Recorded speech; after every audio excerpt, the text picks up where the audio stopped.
El mensaje de Esmirna es lo que nos compete el día de hoy.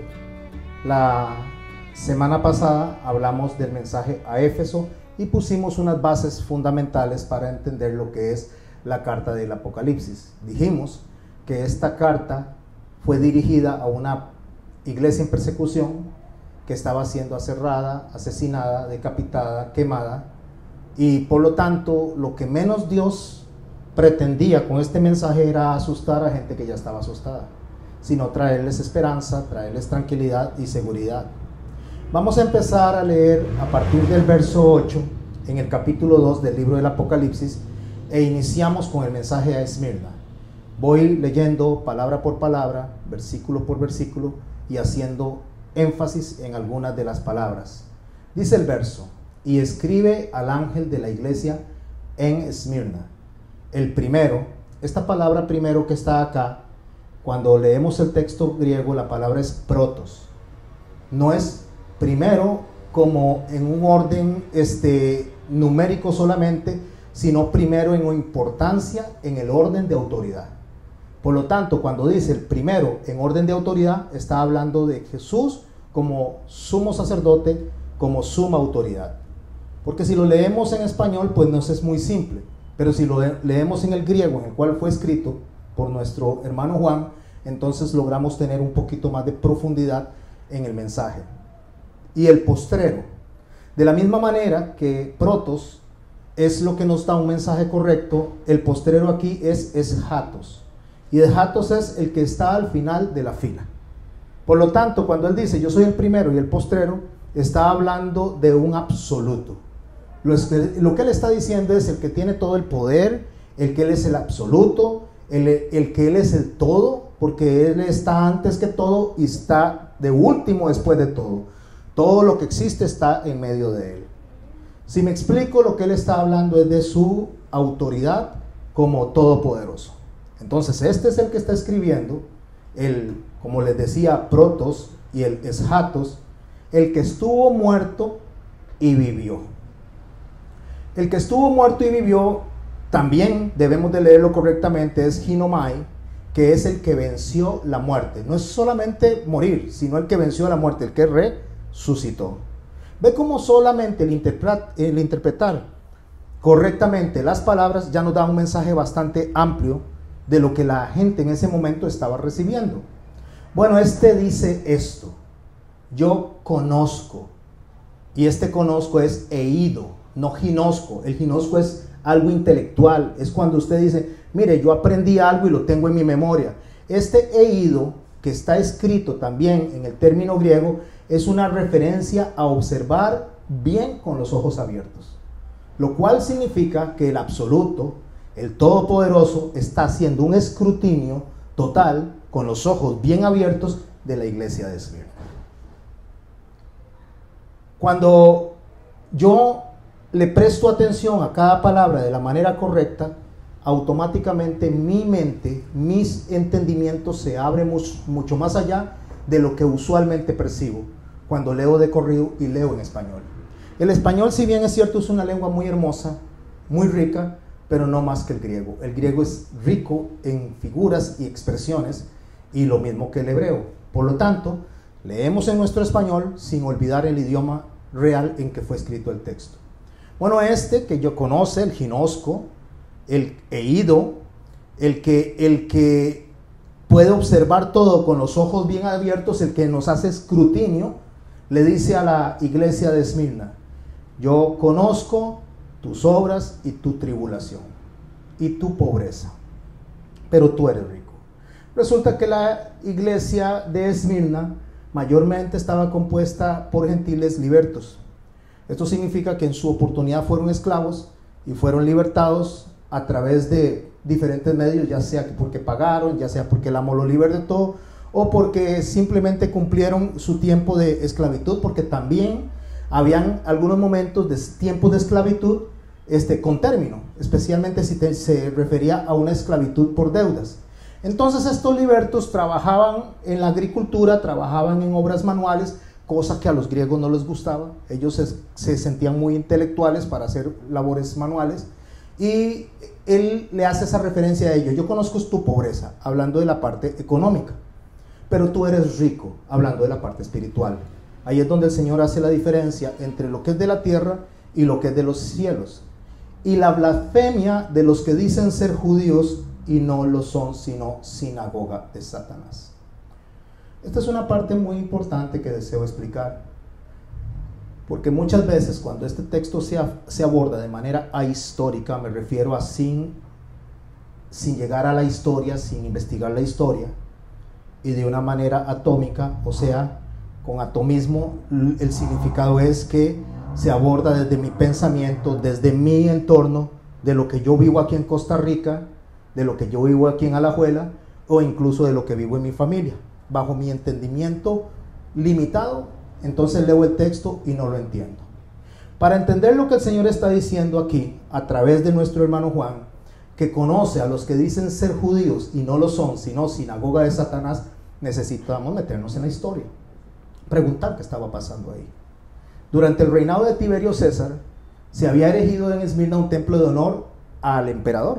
O sea, el emperador se consideraba un dios, se consideraba la máxima deidad, y todos los ciudadanos tenían que adorarlo de esa manera, todos los ciudadanos.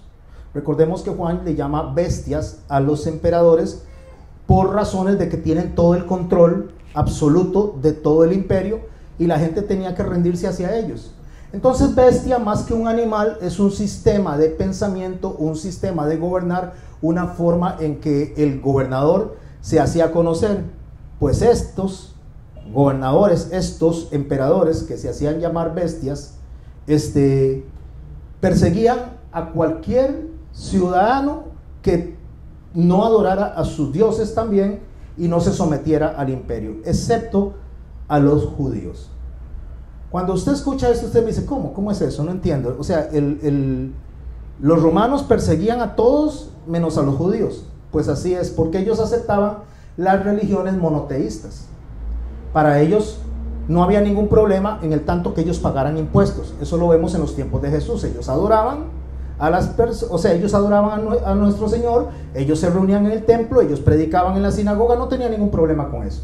En el tanto pagaran los impuestos. Entonces, los romanos aceptaban a los judíos y no los perseguían. Pero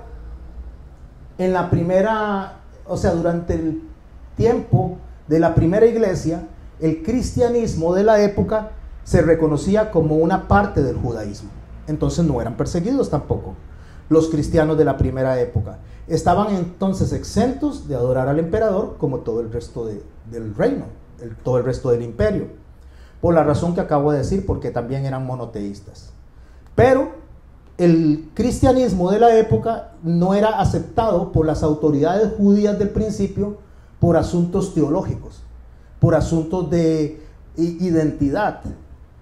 Al ellos no aceptarlo, el judaísmo de la época lo que hizo fue impulsar a las autoridades romanas a no reconocer dentro del judaísmo aceptado y tolerado por el emperador o por lo que es el imperio romano, hasta que llegaron a empujar a tal manera que empezaron a sufrir una terrible persecución. ¿Quiénes? Los cristianos. Porque al desligarlos de los judíos, a quienes se les toleraba su monoteísmo, el cristianismo se convirtió en enemigo del Estado, en enemigo del imperio.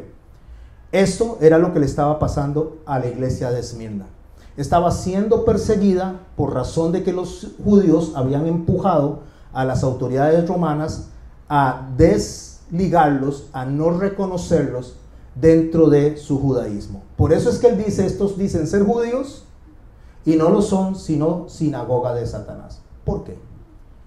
¿Por qué le dice a estos que son judíos y no lo son? Porque el judaísmo ya tenía un mandamiento del Señor desde los tiempos de Abraham. Sabían que en Abraham iban a ser benditas todas las familias de la tierra. Eso incluía también a los gentiles. Una vez que el judaísmo actúa en contra de ese principio bíblico que se encuentra en el libro del Génesis, ellos automáticamente son desconocidos por Dios como judaísmo porque no están atendiendo las indicaciones que le dio a Abraham, cuando Abraham fue llamado a bendecir a toda la humanidad. Ellos más bien tenían que predicarle a toda la humanidad, tenían que enseñarle a toda la humanidad, tenían que recibir a toda la humanidad. Bueno, ahí inicia la persecución. Éfeso, que fue la primera iglesia que mencionamos, el significado es la deseada. ¿Por qué? Porque inicia con los apóstoles, y usted oye hoy en día a mucha gente decir: me gustaría haber estado en ese tiempo, me gustaría haber conocido a Jesús, me gustaría haber hablado con Él directamente. Pues sí, por eso era la deseada. Esmirna, por el contrario, significa la perseguida. Es el periodo en que empieza esa persecución, iniciando con el emperador Nerón y después por 9 más hasta completar 10 emperadores. Para terminar esa persecución cerca del siglo III, con la iglesia de Pérgamo. Estoy hablando en tiempos proféticos, porque Pérgamo significa matrimonio, donde sí sincretiza el cristianismo, se sincretiza por medio de Constantino para dejar de ser perseguidos, y en el siglo III nace lo que se conoce como la iglesia de Roma. Esa iglesia de Roma lo que hace, como nos explicaba nuestro hermano René la semana pasada, es integrarse, sincretizarse entre paganismo y cristianismo. ¿Con qué fin? No ser perseguidos. Pero volvamos a Esmirna, no estamos hablando de Pérgamo hoy. Esta iglesia de Esmirna nos ha dejado un ejemplo de fidelidad en medio de esa persecución. Tanto Esmirna como Filadelfia, si ustedes las estudian, no encuentran palabras de condenación para ellos, porque la persecución básicamente que se da y toma mayor fuerza se da durante durante el año 117 por Adriano. Es quien todavía impulsa más la persecución que se había venido dando, porque él intentó destruir toda la identidad judía. La Torá, los rollos sagrados fueron quemados en el monte del templo. Todo esto lo destruyó Adriano, porque Adriano le había pedido a los judíos que se unieran con él para poder defender a Roma de lo que eran tribus del norte que les venían a atacar. Entonces los judíos, que eran alrededor de unos 4 o 5 millones en ese momento, se unen al Imperio Romano, luchan con Adriano, y la promesa que Adriano les dio fue que él iba a reconstruir el templo. Pero resulta que Adriano les falló, nunca reconstruyó el templo. Ganan con el favor de los judíos y el judaísmo, y en ese momento que Adriano gana esa batalla, los judíos lo que esperaban era que el templo fuera reconstruido, y empezaron a pasar los años y los años y los años. Al no darse eso, los judíos se sublevan contra el imperio, y por eso él empieza a perseguirlos. Pero no olvidemos que ya había iniciado una persecución contra el cristianismo, mientras el judaísmo estaba siendo tolerado. En ese momento se voltea la tortilla y empiezan a perseguir también a los judíos. ¿Cuándo comienza este problema, este choque, este roce entre el cristianismo y el judaísmo? Y repito, el cristianismo era considerado una rama del judaísmo durante el primer siglo. Bueno, para entender un poco de eso, yo les voy a invitar que vayan al libro de los Hechos. Yo voy a estar haciendo ciertas explicaciones y basando y puntualizando en ciertos momentos acerca del problema. Recordemos que el problema principal que Pablo nos menciona en la carta a los Romanos, en la carta a los Gálatas, es el problema de circuncisión. Que para el judío, el considerarse salvo o parte del cuerpo del Mesías tenía que estar circuncidado.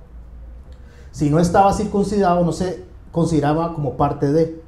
De ahí que el cristianismo no era aceptado por ellos, porque el cristianismo no les exigía la circuncisión, sino que les exigía solamente el reconocer a nuestro Señor Jesucristo en su vida como Señor y Salvador, y reconocer a nuestro Señor Jesucristo, gracias, y reconocer a nuestro Señor Jesucristo como Dios. Cuando nuestro Señor muere, y Pablo, muere y resucita, por supuesto, pero Pablo empieza a enseñar desde la base central que tenía el cristianismo en Antioquía, porque habían 2 bases, una en Jerusalén y otra en Antioquía. En Jerusalén estaba Jacobo, y en Antioquía estaba Pablo. Ellos empiezan a tener este problema alrededor de lo que era el asunto de la circuncisión y de los términos en cuanto a lo que es rituales que se presentaban dentro de la Torá. Ellos tienen una gran discusión acerca de esto y hacen un concilio en el año 50, un concilio en Jerusalén donde van a estar los apóstoles y principalmente la autoridad que representaba a Jesús en ese momento, como es Jacobo. Dice que en el capítulo 15 del libro de los Hechos, escrito por nuestro hermano Lucas, médico de profesión y evangelista en este caso, que venían de Judea unos hermanos diciendo esto. Eso lo pueden ver en el verso, a partir del verso 1. Si no os circuncidáis conforme al rito de Moisés, no podéis ser salvos. Préstele atención a esto, mi hermano y mi hermana, porque mucha gente anda diciendo por ahí que el judaizante es aquella persona que reconoce, que logra interpretar las figuras del Antiguo Testamento, tanto lo que son las del tabernáculo como las fiestas. Cuando se dice eso, en primer lugar es desconocimiento de lo que es la palabra de Dios, y es acusar de lo que Dios no está acusando, porque lo que presentaba como judaizantes en el texto es que las personas creían que estoy hablando de los sacerdotes del momento, los fariseos, que para salvarse era necesario circuncidarse. Ese es el tema principal, ese es el tema de toda la carta a los romanos y es el tema de la carta a los gálatas, el problema de la circuncisión, donde Pablo habla de que la circuncisión debe ser del corazón y no del prepucio. En esa discusión de identidad es que están ellos. ¿Para qué? Porque decían, bueno, si pertenecemos a Abraham, tenemos que ser circuncidados. Pero resulta que no aplicaban el mandamiento hacia Abraham de ser bendición para todas las familias de la tierra. Por esto es que se les consideraba dentro de la carta a Esmirna como judíos que dicen serlo y no lo son, sino sinagoga de Satanás. En vez de ser unas personas que predicaran y unieran a las personas, causaban una desunión. Bueno, dice el verso 5, de ahí de Hechos capítulo 5, dice, pero algunos de la secta de los fariseos que habían creído, por lo que podemos ver que no todos los fariseos eran incrédulos, sino que algunos habían llegado a los pies del Señor, se levantaron diciendo, y escuche el problema del judaizante, escuche el problema que inició en ese momento y se va a extender hasta los tiempos de las persecuciones imperiales. Dice, es necesario circuncidarlos y mandarles que guarden la ley de Moisés. ¿Cuál era el problema? Circuncisión. El verso 6 dice, se reunieron los apóstoles y ancianos a conocer de este asunto. En el verso 7 empieza a desarrollar de que hubo mucha discusión alrededor de este tema. Me imagino que pasaron horas indagando y viendo a ver qué era lo que decía Dios, qué es lo que está diciendo Pablo, qué es lo que está diciendo Pedro, que estaban predicándole a los gentiles, y qué es lo que están diciendo los judaizantes, gente que creyó en Jesús, pero creía que para poderse salvar era necesario circuncidarse. Y no olviden esto, gente que creyó en Jesús, no es que no creían en Jesús, pero no creían que fuera suficiente que el Señor viniera a sus vidas a menos que mostraran una obra en el cuerpo, una señal en el cuerpo. Bueno, estos dice que eran varones. Voy a leer en el verso 7, dice, después de mucha discusión, Pedro les dijo, varones hermanos, vosotros sabéis cómo Dios escogió de los gentiles que oyesen por mi boca la palabra del evangelio y creyesen. Y Dios les dio testimonio dándoles el Espíritu Santo, lo mismo que a nosotros. Está hablando que les dio el Espíritu Santo a los gentiles de la misma manera que a los judíos. Ahí es donde lo que hace la carta de los Hechos es hablarnos de la integración que Dios quería que hubiera del cristianismo y el judaísmo desde ese momento. Cómo se componían en uno solo árbol, un solo cuerpo y un solo hombre. Ambos, tanto judaísmo, porque sin el judaísmo no entendemos el cristianismo. Y el cristianismo es justamente la conclusión de lo que nuestro Dios y Señor Jesucristo, judío, subrayo, vino a presentarnos. Porque Él se lo dijo a la samaritana. La salvación viene de los judíos, pero más que de los judíos, de un judío, de Él. Bueno, en ignorancia, la gente desde ese momento ya peleaba, los judíos con los cristianos, por razones de cómo nos salvábamos, y los cristianos por razones de descartar lo que nuestro Señor había sido toda su vida y fue toda su vida. Nació judío, vivió judío, murió judío y fue enterrado como judío, y nos dejó todas las figuras judías para entender el cristianismo. Porque las figuras son como el diccionario del cristianismo. Otro día vamos a abordar un poquito más de eso. Pero dice dice el apóstol que ellos recibieron el Espíritu, me refiero a Pedro, y ninguna diferencia, verso 9, hizo entre nosotros y ellos, purificando por la fe sus corazones. A eso es la referencia de la circuncisión del corazón. O sea, que nosotros tenemos que creer, y no piensen en corazón como el cardio, esto que se mueve acá, no, está hablando del alma, está hablando del ser, de la identidad suya y de la identidad mía, no el corazón, el músculo. Aunque se utiliza esa palabra, no se refiere al músculo, se refiere a nosotros en todo el ser. Ahora pues, verso 10, ¿por qué tentáis a Dios poniendo sobre la cerviz de los discípulos un yugo que ni nuestros padres ni nosotros hemos podido llevar? Vea qué interesante. La circuncisión causaba muchas cosas en la antigüedad, y ahora también. Lo que pasa es que ahora la ciencia y la medicina está más avanzada. Si ustedes ven el capítulo de Génesis, donde Simeón y Leví impulsan a su padre para que circuncide a los que habían abusado de su hermana, la idea era que cayeran 3 días en calentura, cayeran en un estado de debilidad, y ahí los mataron a todos, porque eso causaba muchos problemas en ese momento de salud. O sea, la gente enfermaba y muchos morían dentro de la circuncisión porque se infectaban. Entonces él dice, si esto para nosotros es difícil, hablando de los judíos, pues ¿por qué le ponemos carga a los gentiles de esto? O sea, si Dios no lo está pidiendo, Jesús no pidió eso como regla para ser parte del reino de los cielos. No se desconecten que estamos en Esmirna y estamos en tiempos de persecución y estamos en el Apocalipsis. Solo estoy poniendo de dónde viene el problema que estaba viviendo Esmirna en ese momento acerca de la persecución que habían impulsado los judíos dentro del Imperio Romano. Entonces dice, son cosas que nosotros no hemos podido llevar. O sea, ¿por qué les imponemos esta carga a ellos? ¿O porque se les impone esta carga a ellos tentando a Dios o provocando a Dios? Porque ya Dios había enviado el sacrificio perfecto, que es al Señor Jesucristo, para salvación de gentiles y de judíos. O sea, sin importar hombre o mujer, no importa la condición económica. O sea, al final de cuentas la salvación era de alcance universal, y ellos estaban todavía limitando la salvación a un aspecto de señal de circuncisión, y por eso es que no aceptaban al cristianismo dentro de su pueblo, dentro de lo que era el judaísmo. Al no aceptarlo, por supuesto que entonces, no ser parte de lo que el Imperio Romano toleraba, se volvieron enemigos del Estado, ¿verdad? Y dice, antes creemos que por la gracia del Señor, estoy en el verso 11, por la gracia del Señor Jesús seremos salvos de igual modo que ellos. ¿Quiénes? Los judíos y los gentiles, por la gracia de Dios, que es gracia, algo que nosotros no merecemos, un obsequio de Dios. No hay nada que podamos hacer para comprar la salvación. Y por esa gracia es que usted y yo estamos acá. No por lo que hacemos es una respuesta al amor de Dios en nosotros. Nosotros no podemos comprar a Dios. Dios no acepta cohecho, Dios no se vende. Una vez que se presentan en el concilio de Jerusalén con esto, Jacobo toma una determinación, después de mucho tiempo de haber conversado alrededor del tema, y dice esto.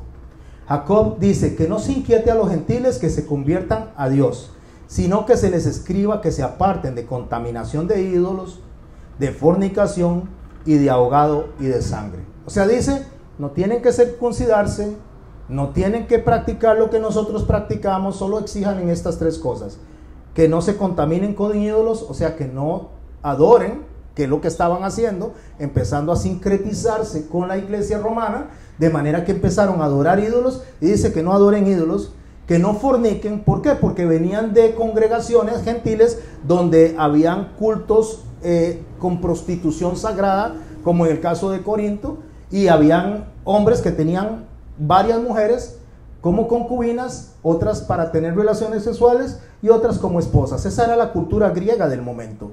Entonces le dice, apártense de la fornicación, apártense de los ídolos y del ahogado o de sangre, o sea, no coman carne de animales que murieron ahogados y no desangrados. Esas fueron las indicaciones que dio Jacobo. Son indicaciones que nosotros deberíamos de analizar como gentiles y observar si lo estamos haciendo o no lo estamos haciendo, porque esto sí. Las fiestas y lo que ellos practicaban no tenían que hacerlo los gentiles, pero sí se les demanda, y Pablo les enseña que los entendamos para poder entender a nuestro Señor Jesucristo, porque es la sombra del que había de venir. Por lo tanto, mis hermanos, el hecho de que usted no practique una fiesta, lo único que le hace no es un candidato al infierno, sino una persona que no adquiere conocimiento a través de la riqueza de la escritura que está en el libro de Levítico. Y si yo quiero conocer de Cristo, yo voy a querer usar todas las herramientas necesarias para aprender de su persona. Porque según Jesús, la vida y vida en abundancia es conocimiento del Padre y conocimiento del Hijo. Y si yo quiero conocerlo, debo de conocerlo en los escritos de Moisés. ¿Cuáles son los escritos de Moisés? El Pentateuco, el Génesis, el Éxodo, el Levítico, Deuteronomio y Números. Lo que le quiero decir, mi hermano, es que todo el resto de la Biblia, llámese escritos de los profetas, llámese libros sapiensales o llámese Nuevo Testamento, tiene que estar fundamentado en esos 5 libros. Caso contrario, no es palabra de Dios. Esdras canonizó todo lo que fue el Antiguo Testamento, conocido como la Tanakh, sobre esos libros.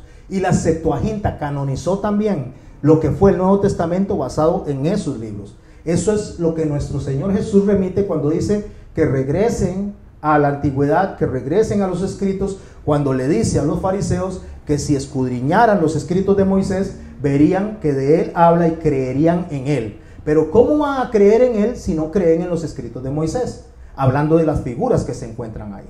Pero el hecho de que usted no tome las figuras y no las aprecie, no le hace candidato al infierno, es algo que ellos no habían entendido. Lo que nos hace a nosotros es personas ignorantes cuando no tomamos eso.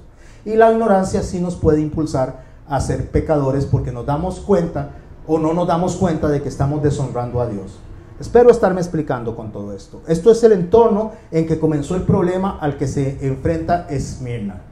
Por lo tanto, resulta que había una agrupación de los que habían creído en Jesús, lo acabamos de leer, de fariseos que habían creído en Jesús, que se habían empecinado en obligar a las personas a circuncidarse por la fuerza, por terror, o impulsando al Imperio Romano a perseguirlos. Es como hoy en día, mis hermanos, no hay ninguna diferencia. La gente busca desacreditarnos cuando nosotros damos la palabra de verdad.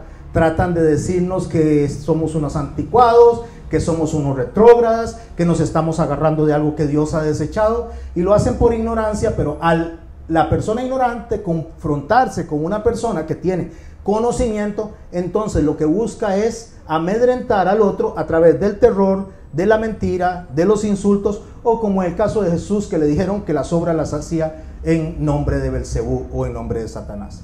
¿Por qué? Porque la ignorancia, como diría mi esposa, la ignorancia es atrevida, y la ignorancia lo que hace es acusar y atacar a la persona que tiene sabiduría. Eso se ha pasado y se ha dado durante todos los tiempos.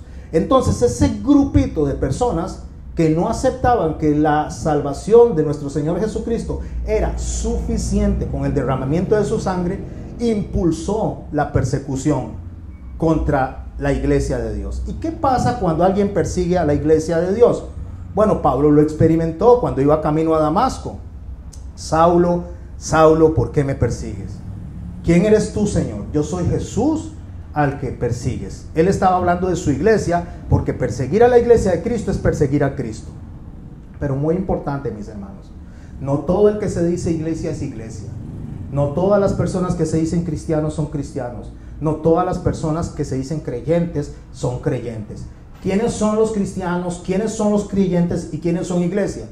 Dice, si me amáis a mí, dice el Señor, amáis mis mandamientos. ¿Quiénes son? Los que le aman, lo obedecen y lo siguen.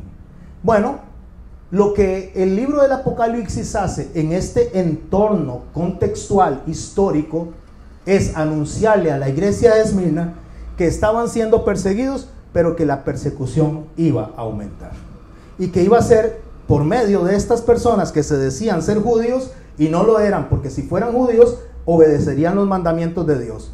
¿Y cuáles son los principales mandamientos de Dios según nuestro Señor Jesucristo? Amarás a Dios por sobre todas las cosas y al prójimo como a ti mismo. Pero ellos no estaban amando al prójimo cristiano, ellos perseguían al prójimo cristiano. Gente que creía en Jesús, subraye esto, pero que no aceptaba que era suficiente el derramamiento de la sangre del Señor Jesucristo, sino que querían impulsarlos a circuncidarse para ser parte de esto. Bueno, cuando él viene desarrollando esa carta, viene explicando a ellos que van a recibir persecución, que van a ser llevados a las cárceles. Ahí es donde inician las recomendaciones. Claro, la iglesia de Esmirna tenía algo muy claro, cosa que muchas veces hoy en día las personas no tienen.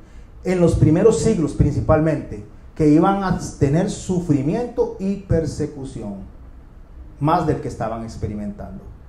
¿Por qué hoy en día la gente no quiere sufrir? Y no le estoy diciendo que sea bonito sufrir, porque no entienden un principio bíblico. Que nosotros vamos a sufrir, que nosotros los seres humanos sufrimos. Y estoy hablando del ser humano en toda la dimensión, creyente o no creyente. Solo para sufrir ya hay que nacer. Y si usted no quiere sufrir, pues debería de estar muerto. Es la única forma de que la persona no sufra. ¿Por qué? Porque todo ser vivo sufre, sea hombre o sea bestia. No hay forma de que nosotros evitemos el sufrimiento porque vivimos en un mundo contaminado. Pero en este caso de la iglesia de Esmirna era un sufrimiento muy particular. Era por la causa de Cristo. Persecución por la causa de Cristo.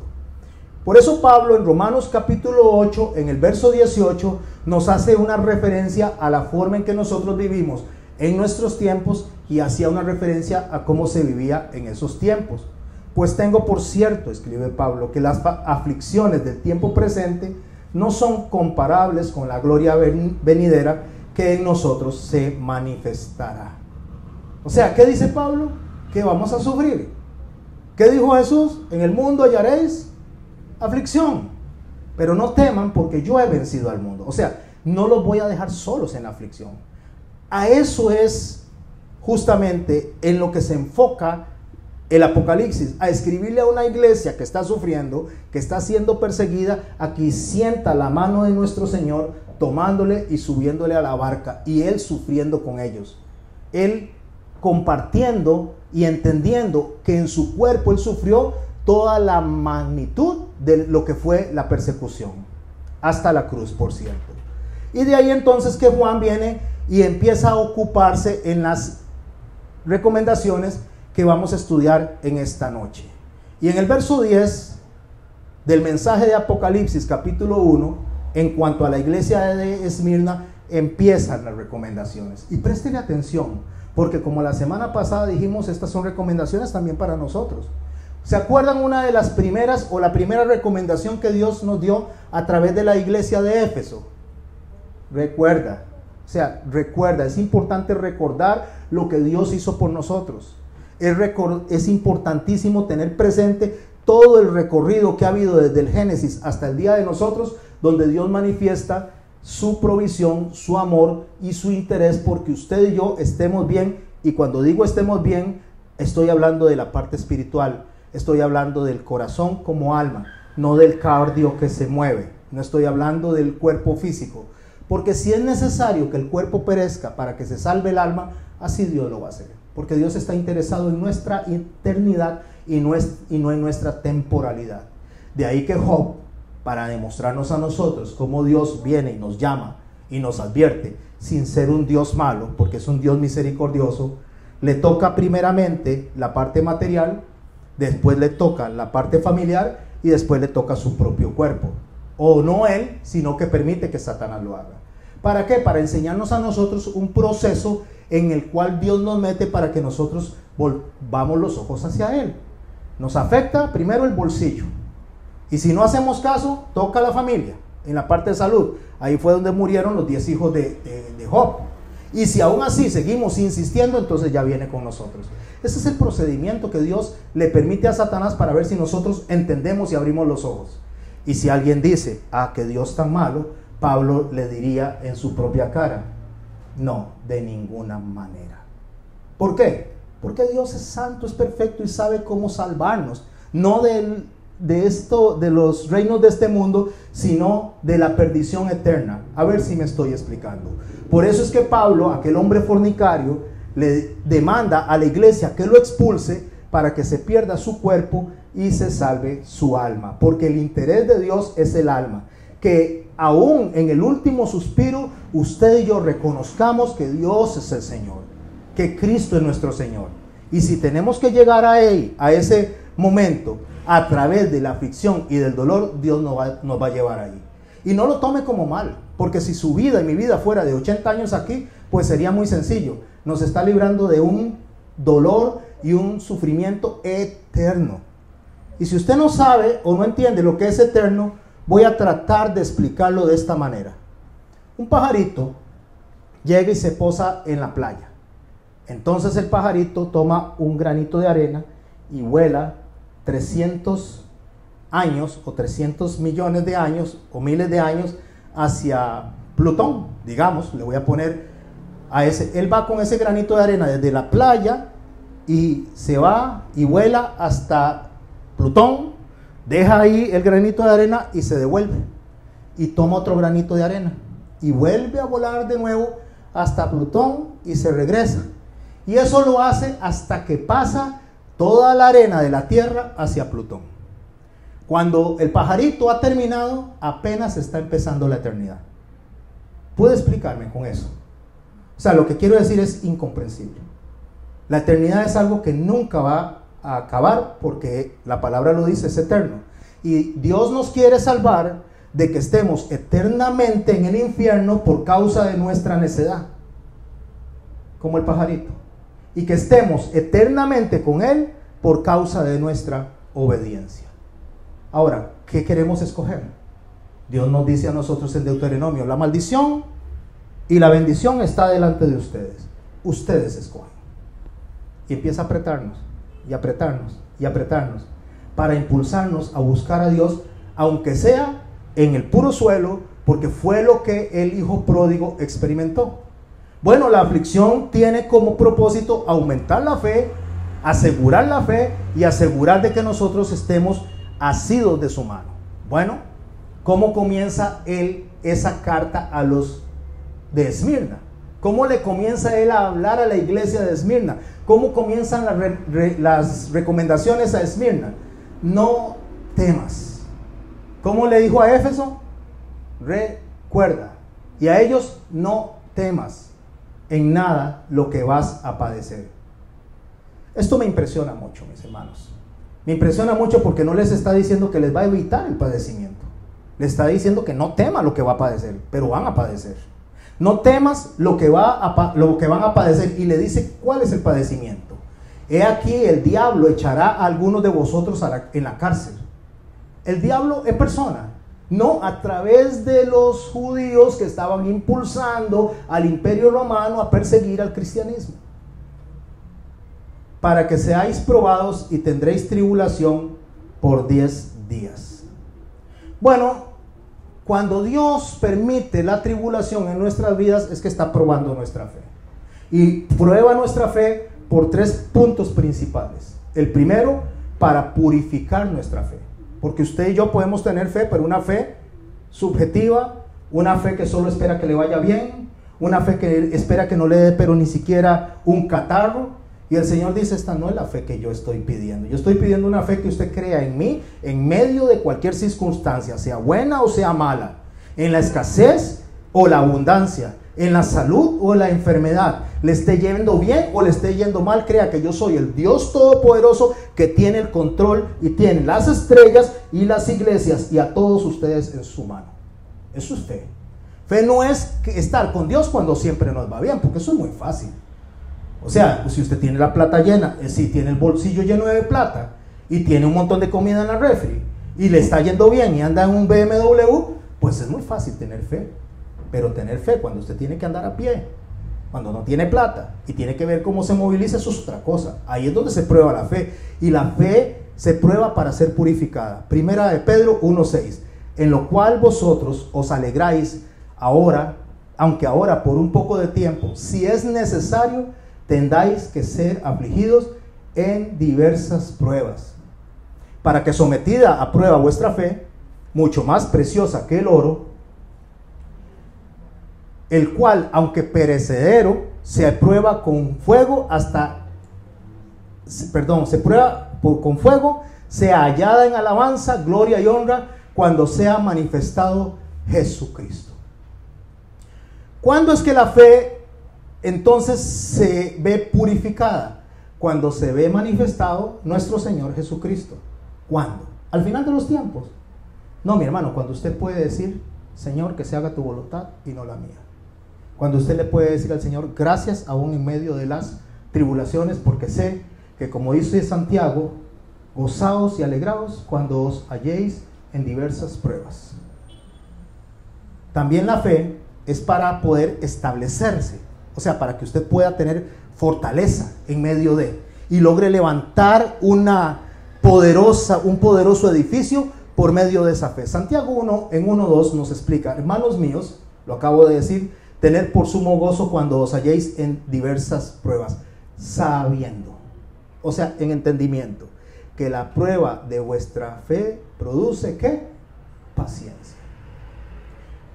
Cuando usted era niño, o cuando yo era niño, tal vez para nosotros lo más difícil o lo más traumático tal vez sería que se nos perdiera una canica, o tal vez sea que nuestra mamá nos mandó a lavar los platos o los trastos y entonces los dejamos medio sucios por estar jugando y mamá viene con la chancleta y dice, ahora sí va a ver si va a hacer las cosas bien. Para nosotros eso era traumático. Pero si hoy día su mamá se enoja con usted, o su papá se enoja con usted, o alguien se enoja por una canica, usted dice, se va y se compra una y toma, ahí está, tranquilo todo el mundo, esté feliz. Porque eso parece tonto comparado con los problemas que hoy tenemos. Bueno, déjenme decirles que cuando nosotros pasamos por tribulaciones, nos ayuda a nosotros a tener una dimensión diferente de lo que es el problema. Y nos damos cuenta de que los problemas del otro muy probablemente no son nada comparados con lo que nosotros estamos padeciendo. Pero para ese problema es el hombre de esa persona, el problema de esa persona es terrible. Es incontrolable. Entonces usted llega con su fe ya probada, con la paciencia probada, y viene y hablan de esa persona y le dice, mire, se puede salir adelante, esta es la salida. Aquí es donde está la solución. Y la gente que tiene eclipsada la mente porque no sabe por dónde salir, logra ver salida porque ya usted y yo vemos las cosas diferentes. Las vemos con paciencia. ¿Qué es lo más duro, qué es lo más terrible que una persona puede experimentar? La muerte de un ser querido. Entonces, cuando un ser querido muere y usted sufre y llora por ese camino, ese trayecto que tiene que pasar, va a entender al que lo pasa y puede abrazar al que lo pasa y puede consolar porque Dios le ha consolado. Pero si no hay esa experiencia, ¿cómo una persona que no tiene ni ha pasado necesidades va a poder decirle a las personas que tienen necesidad cómo salir adelante? Y mi hermano, si hay algo importante en nosotros es que cuando usted experimenta la aflicción, tiene que pensar cómo salió de la aflicción para que le ayude a esa persona. Porque la aflicción no se saca adelante aliviándole la carga a la persona. La aflicción se saca adelante enseñándole a la persona a lidiar con esa aflicción, sea cual sea. Una vez que usted aprende, una vez que usted viene y conoce de la fe y la purifica, la establece en su vida, la puede compartir. ¿Por qué la puede compartir? Porque puede participar a otros hermanos de la fe que usted tiene.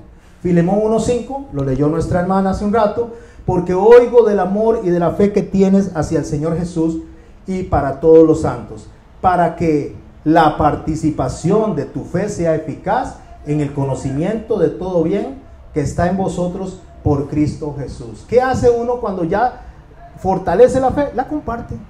Participa a otras personas, dice, sí, yo pasé por eso, mi hermano, te entiendo, y como te entiendo, entonces te puedo extender la mano, te puedo mostrar un diferente camino. Ahora pregúntese, ¿quién es el experimentado en dolores y quebrantos? ¿Quién es el que es autor y consumador de la fe? ¿Quién es el que tiene la máxima estatura y autoridad para hablar de fe? Nuestro Señor Jesucristo. Entonces a Él es el que voy a recurrir, a Él es el que voy a llegar. Y eso es lo que se le está diciendo a la iglesia de Esmirna. ¿Dónde está el consuelo? Van a ser perseguidos, pero ¿dónde se encuentra el consuelo? Durante esos 10 días que van a ser perseguidos, y no son días de 24 horas, son temporadas que iniciaron con Nerón y terminan con Constantino. Bueno, porque la única salida de la fe, del problema es, ya les dije, es poder entender que vamos a padecer, que vamos a tener problemas, que vamos a tener necesidades. Pregunta: ¿cuántos de los que están aquí están convencidos de que van a morir si el Señor no ha venido antes? ¿Quién dice? No voy a decir amén. ¿Quién levanta la mano? ¿Quién está convencido? ¿Alguien? ¿Todos aquí van a vivir para siempre? No, ¿verdad? Vamos a morir. Ahora la pregunta es: ¿de qué vamos a morir? ¿Y cómo vamos a morir? O sea, lo que quiero decirle, mis hermanos, es que vamos a morir y probablemente en un 99.9% vamos a sufrir. Entonces el Señor nos enseña a nosotros que tenemos que tener presente que vamos a pasar por dificultades. Hoy usted está bien. No crea que porque hoy está bien, mañana va a estar bien. Puede ser que mañana esté mal. Hoy está mal. No crea que va a estar por siempre mal. Mañana puede estar bien. Así son la vida, son altibajos. Un día estamos bien, un día estamos mal. Un día pensamos que todo está todo está terminado, que no hay nada que hacer, y otro día decimos: wow, pero qué bien me está yendo. Un día nos sentimos en las nubes porque todo nos está yendo increíblemente, y después nos damos cuenta de que todo se ha acabado. Porque la vida es cíclica, como cíclica es la salud. Hoy estamos enfermos, mañana estamos sanos, al día siguiente estamos sanos y después estamos enfermos. Por lo tanto, nosotros tenemos que aprender que eso cíclico nos alcanza absolutamente a todos. Y eso está aprendiendo la iglesia de Esmirna. ¿Sabían ustedes que somos cíclicos? ¿Que pasamos por ciclos buenos y ciclos malos? Pues si lo sabía, viene la recomendación segunda: sé fiel hasta la muerte y yo te daré la corona de vida. ¿Qué es ser fiel hasta la muerte? Creer en que Jesús está con nosotros. Creer en que Jesús está en nuestro regazo. Esmirna básicamente era una ciudad que se conocía por las pruebas atléticas. Cuando esta gente corría y ganaba la carrera, se le daba una corona de flores. Eran guirnaldas básicamente, pero estas flores se marchitaban al poco tiempo. Lo que el Señor está diciéndole a Esmirna es que la corona que Él va a dar nunca se marchita, nunca se arruina, no se acaba. Ahora, ¿qué es la corona? Wow, ahora sí voy a tener una corona y seguro va a tener diamantes y va a tener oro. No, Él está hablando de nuestra forma de pensar. Porque si sabemos resolver pensando correctamente, que es lo que le dice a los filipenses, que piensen en todo lo bueno, en todo lo justo, en todo lo que es perfecto, en todo lo que agrada, o sea, tengan un pensamiento positivo. Esa es nuestra corona. Nuestra corona es cambiar nuestro pensamiento negativo por pensamientos que agraden a Cristo, por pensamientos que confíen en Cristo. Es nuestra forma de pensar. Esas coronas que nos van a ser puestas no se van a marchitar, porque van a permanecer en el tiempo, porque esa es la fe que nosotros debemos de tener, puestos los ojos en Cristo, autor y consumador y galardonador, que da el premio de esa fe. Eso es lo que el Señor está diciendo. No solo que va a dar vida eterna, sino que va a dar un pensamiento en el cual usted y yo nos podemos sostener en el paso por esta vida. Y no nos rindamos. Y no pensemos en cosas terribles. Incluso cuando el ser humano está deprimido, de la misma manera que dice Elías, no sé si lo recuerdan: Señor, quítame la vida porque no soy mejor que mis padres. Él no dijo me voy a quitar la vida, pero no quería seguir viviendo. Pero eso lo podemos pasar todos, cualquiera puede pasar esto. Pero quien se quita la vida es la persona más egoísta que usted conozca en todos los tiempos. Y sé que muchas personas van a brincar por lo que estoy diciendo. Pero cuando una persona se quita la vida por sufrimiento, es porque quiere evitar su sufrimiento. Y no le importa a los que dejó sufriendo. Su mamá, su papá, sus tíos, sus tías, sus hermanos, sus hermanas, sus hijos. Porque con tal de que yo no sufra, entonces me quito la vida.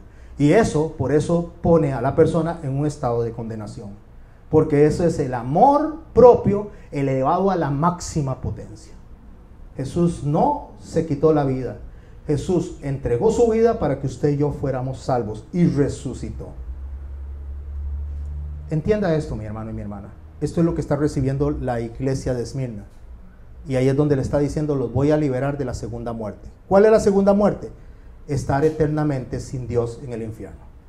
Por eso en el verso 11 dice: al que tiene oídos, oiga lo que el Espíritu dice a las iglesias. ¿Quién tiene oídos aquí? ¿Quién levanta la mano? Ok, al que tiene oídos no se refiere a esos oídos que usted está diciendo. Se refiere al que entendió lo que estoy diciendo, O sea, al que tiene oídos oiga, es al que entendió, ponga en práctica lo que entendió. Eso se llama hiperacusia en griego. Significa oír bien, significa aprendo y pongo en práctica. No solo oigo, porque podemos ser oidores olvidadizos. El Señor dice, oiga, aprenda y ponga en práctica. Y al que venciere, no sufrirá daño en la segunda muerte. Con esto en mente, mis hermanos y mis hermanas, ya habiendo analizado la iglesia de Esmirna, entendiendo que era una iglesia perseguida y iba a ser más perseguida, entendiendo que era una iglesia que la iban a matar, y el Señor le dice que sí, que los iban a matar, pero que confiaran en Él, porque su vida estaba en las manos del que había muerto y había resucitado, que Él es el absoluto, que Él tiene el control total sobre todas las cosas. Por eso Pablo decía, si para mí quedarme aquí, pues sería bueno, pero para mí sería mejor estar con Cristo, porque para mí, dice, el vivir es Cristo y el morir, ¿cómo lo consideraba él? Ganancia. Ganancia. ¿Por qué ganancia? Porque ahí donde está Cristo no hay llanto, no hay más tristeza, no hay más dolor, no necesitas de bancos, no necesitas de dinero, no necesitas de nada. El morir es ganancia. Pero no tenemos que adelantarnos al morir. Mientras tanto, el vivir es Cristo y vivir en Cristo también es vida. Y vida en abundancia, en el conocimiento de Él. Así que estos ciudadanos de Esmirna, cuando escucharon las recomendaciones y llegaron al capítulo 4, escuche ahora con atención lo que ellos están leyendo y la forma en que ellos se sostuvieron fieles hasta la muerte. Apocalipsis 4, 1. Imagínense que usted está en Esmirna y que Dios le habló y le advirtió estas cosas en el capítulo 2 y le dijo quién es Él y quién es usted. ¿Quién es Él en medio de la aflicción y lo que le está prometiendo y la corona que va a alcanzar, que son pensamientos? Y esos pensamientos van a estar delante de Él y le van a decir, Señor, gracias a ti logré superar todo, aquí estoy delante de ti. O sea, mis pensamientos son tuyos, son para adorarte, son para alabarte, son para exaltarte. Mis pensamientos no son para renegar, mis pensamientos no son para reclamar, mis pensamientos no son para quejarme, mis pensamientos son para exaltar tu nombre por toda la eternidad, adorarte por toda la eternidad. Y ahí entra la lectura del capítulo 4 del libro del Apocalipsis, donde dice, después de esto miré, 4, después de que habla de las iglesias, después de que le advierte a las iglesias. La otra semana estaremos hablando de Pérgamo. Capítulo 4 dice, después de esto miré, y he aquí una puerta abierta en el cielo, y la primera voz que oí como de trompeta hablaba conmigo diciendo, sube acá, y yo te mostraré las cosas que sucederán después de estas. Y al instante yo estaba en el espíritu, y he aquí un trono establecido en el cielo, y en el trono uno sentado, y el aspecto del que estaba sentado era semejante a piedra de jaspe y de coralina, y había alrededor del trono un arco iris semejante a un aspecto de esmeralda, y alrededor del trono había 24 tronos, y vi sentados en los tronos a 24 ancianos vestidos de ropas blancas, con coronas de oro en sus cabezas, y del trono salían relámpagos y truenos y voces hablando de juicio, que ardían 7 lámparas de fuego, los cuales son los 7 espíritus de Dios. Y delante del trono había como un mar de vidrio semejante al cristal. Y eso, mi hermano y mi hermana, no es mar, son personas. Y ahí están los de Esmirna viéndose. Y ahí está usted y estoy yo, si seguimos lo que Dios nos instruye. Y delante del trono había un mar de vidrio semejante al cristal. Y junto al trono y alrededor del trono 4 seres vivientes llenos de ojos, delante y detrás. Y el primer ser viviente era semejante a un león, hablando de Dios, semejante a un becerro, hablando de Jesús sacrificado. El tercero tenía rostro de hombre, hablando de la obra de Jesús. Y el cuarto era semejante a un águila volando, hablando del Espíritu Santo, operando en su iglesia. El primer ser viviente, dice, era semejante, recuerden, al león. Y los 4 seres vivientes tenían cada uno 6 alas. Alrededor y por dentro estaban llenos de ojos, ¿Por qué tenían 6 alas? Porque Isaías dice que con 2 se cubrían su cara porque eran indignos de mirar al Rey de Reyes y al Señor de Señores. Con 2 cubrían sus pies para decir: vamos a accionar correctamente, vamos a actuar correctamente, vamos a ser obedientes. O sea, vamos a hacer la voluntad de Dios y vamos a caminar según la voluntad de Dios. Y 2 alas que volaban, porque todo esto nos va a producir adorar al Rey de Reyes y Señor de Señores, al que está sentado en el trono, de quien es digna toda adoración y toda alabanza, al cual deberíamos de estar agradeciéndole estas palabras que nos dan esperanza, de la misma manera que se le dio en su tiempo a la iglesia de Esmirna. Y estos que estaban alrededor y que estaban llenos de ojos no cesaban de decir de noche y de día: Santo, Santo, Santo es el Señor Dios Todopoderoso, el que era, el que es y el que ha de venir. Santo, Santo, Santo es un superlativo en hebreo que es santísimo es nuestro Dios, del cual no debería recibir ninguna queja de nosotros, y debería de recibir de nosotros solo gloria y alabanza. Y siempre que aquellos seres vivientes daban gloria y honra y acción de gracias al que está sentado en el trono, al que vive por los siglos de los siglos, los 24 ancianos se postraban delante del que está en el trono, adoraban al que vive por los siglos de los siglos y echaban delante del trono sus coronas, diciendo: Señor, digno eres de recibir la gloria y la honra y el poder, porque tú creaste todas las cosas y por tu voluntad existen y fueron creadas. Si esto no es suficiente para sostenerse, no sé qué. Si esto no es suficiente para pelear la buena batalla, no sé cuándo. Si esto no es suficiente para creer que en medio de las lágrimas Jesús está con nosotros, no lo entiendo. Porque estas personas, cuando eran llevadas al matadero, cuando eran decapitadas, cuando eran quemadas, cuando eran aserradas, cuando eran crucificadas, también gritaban: Santo, Santo, Santo es el Señor, Dios de los ejércitos todopoderoso, porque Él vive y Él reina por los siglos de los siglos. Y si usted se dice creyente, y si usted se dice cristiano, mi hermano y mi hermana debe creer en esta palabra. Y no importa si está sufriendo, dígale: Santo, Santo, Santo. Y si está bien en abundancia, dígale: Santo, Santo, Santo.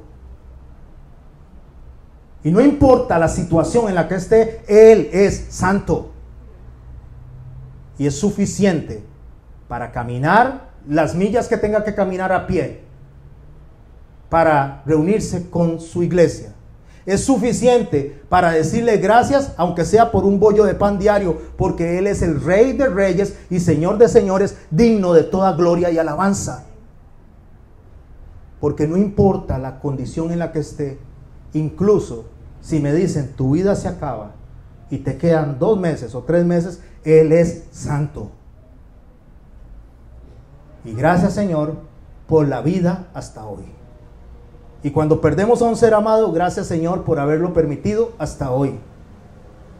Pero eso no se queda ahí. Porque Juan vio millones de personas, millones de millones adorando. Y en medio de los millones, Dios reconocía la voz de cada uno de los que estaban ahí de manera separada. Y un día, cuando usted y yo menos esperemos, si no hemos muerto, veremos abrirse desde el oriente hasta el occidente los cielos de par en par, y veremos al Señor venir en gloria con sus ángeles y con nuestros seres amados que murieron en Cristo a recibirnos en el momento que nosotros también seamos llevados. Y si eso no es suficiente esperanza para tu vida, no sé qué. Porque sí les digo, mis hermanos, que no he visto justo desamparado, ni siervo que mendigue pan. Lo que quiere decir es que el Señor, no importa si es poco o mucho, siempre hay comida en nuestra mesa. No importa si es poco o mucho, hay medicinas para que nos atiendan. No importa si es poco o mucho, siempre habrá un brazo, un hombro en que recostarse, una mano que nos extiendan, gente que ha sufrido al igual que nosotros. Y si usted piensa que es único en sufrimiento, o si usted piensa que es única en sufrimiento, déjeme decirle que en el Getsemaní, el Señor, para que usted y yo entendamos esto, lloró y derramó sudor con sangre, porque sabía que tenía que pasar lo que pasaba por obediencia al Padre y por amor a nosotros. Y cuando Él estaba llorando, Dios llorando, Dios sufriendo por lo que tenía que pasar, sus discípulos estaban durmiendo. Y se acercó un ángel, se puso sobre él y lo consoló. Un ángel consolando al Creador, al Rey de la vida. Así que, mis hermanos, si Dios necesitó ser consolado, nosotros también. Y si no le cree en sus palabras, ya pasando por Esmirna, lo invito a que escuche de las otras 7 iglesias. Porque al final de esta lectura, de estas 7 iglesias, su fe va a aumentar, se va a agarrar del Señor y se va a dar cuenta que vivir con Él, no importa en las condiciones que estemos, vamos a poder llegar al final. Y vamos a poder cantar al Señor: digno eres de recibir la gloria, la honra y el poder, porque tú creaste todas las cosas y por tu voluntad existen y fueron creadas. Cheney nos va a acompañar en un canto. Mientras tanto, Cheney se prepara, yo le voy a pedir a usted que por favor incline sus rostros ahí. Medite en por qué usted está aquí. Medite por qué el Señor le trajo aquí. Por qué usted, el que me está escuchando a través del canal, está escuchando esto. Porque lo que está viviendo usted y escuchando es por misericordia de Dios. Pues misericordia que el Señor toca tu puerta y te vas a dar cuenta y llame a ver quién le abre la puerta para entrar a Él y cenar con Él, o sea, hacerle libre.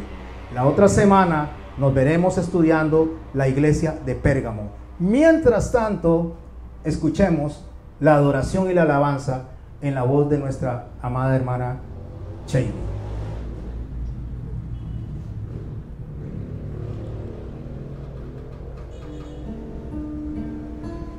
En la cruz con Cristo estoy y ya no vivo yo. Cristo ahora vive en mí. En la cruz con Cristo estoy y ya no vivo yo. Cristo ahora vive en mí. Con Cristo estoy y ya no vivo yo. Cristo ahora vive en mí.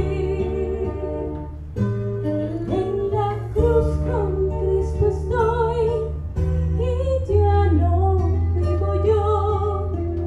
Cristo ahora vive en mí.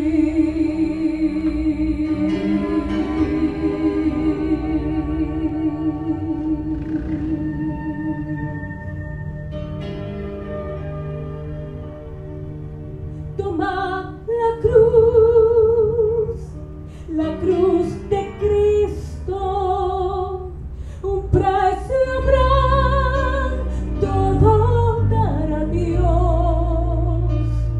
Tu sacrificio, verás, es muy pequeño al lado de riquezas que Cristo nos guardó.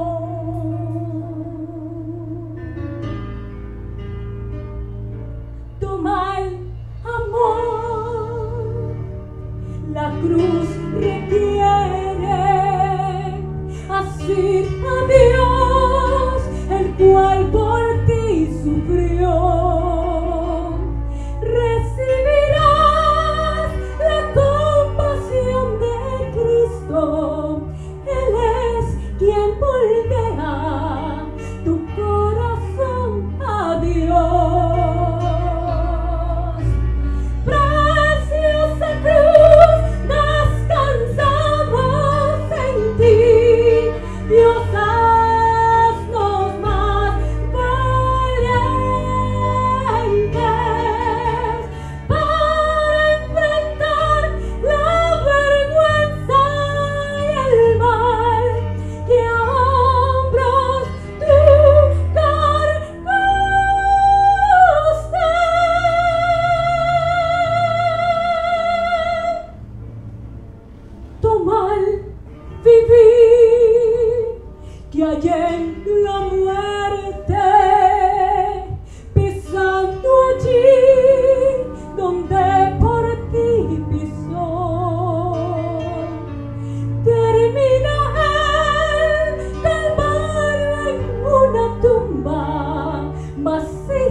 toma la cruz, toma la cruz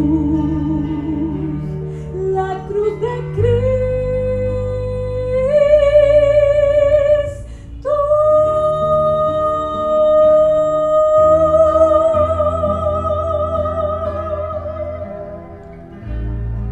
Señor,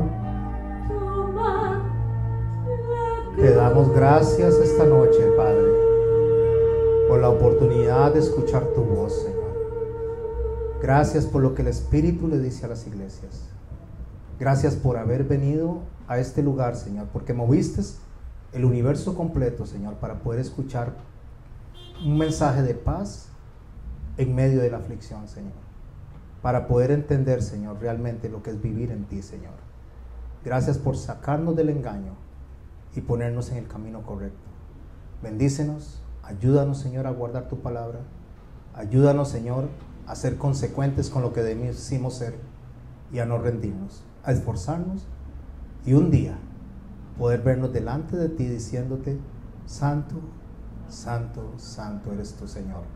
En medio de ese coro de ángeles, serafines, querubines y nuestros amados seres queridos, compartiendo contigo aquellos que hoy gozan de ti y te alaban en este momento. Gracias, Padre bueno, en tu nombre, Jesús. Amén.